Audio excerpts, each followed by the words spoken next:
Since the dawn of time, civilizations have built their systems of belief around sacred figures, foundational texts, and names that were transmitted, whispered, sung, and prayed.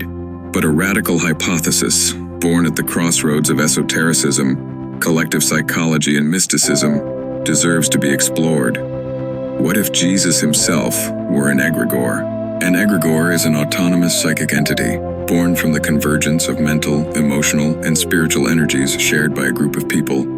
It is a form of collective consciousness which, nourished by attention, faith, and ritual, can grow in power until it begins to influence the subjective, and sometimes even the objective reality of its believers. It is not merely an idea. An egregore can behave like an entity, guiding, protecting, punishing, inspiring, depending on the dynamics of the group that sustains it. If we follow this hypothesis, Jesus, as both a historical and mystical figure, may not necessarily correspond to a single man who lived in Galilee.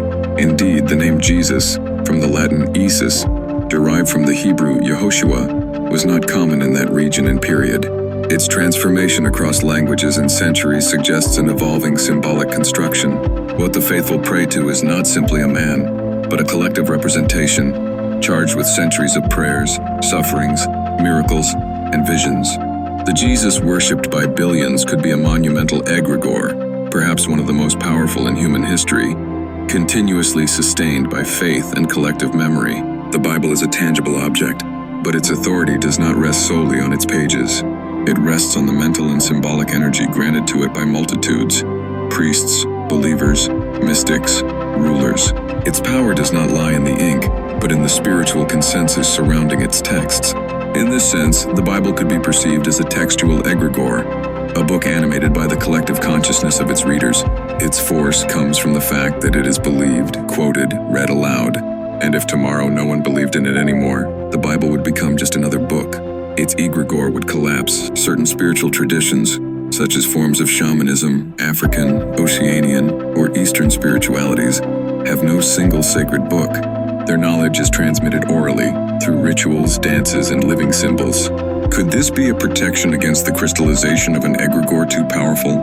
Did they perceive, consciously or not, that the fixation of a name, a text, a dogma could give birth to an autonomous entity capable of escaping its creators? What if these traditions understood that to repeat a name, to worship it, to load it with meaning, is to give it life, until it becomes an acting force? Refusing to name, to fix, to carve into stone or paper could then be seen as an act of deep wisdom, meant to preserve the fluidity of the sacred.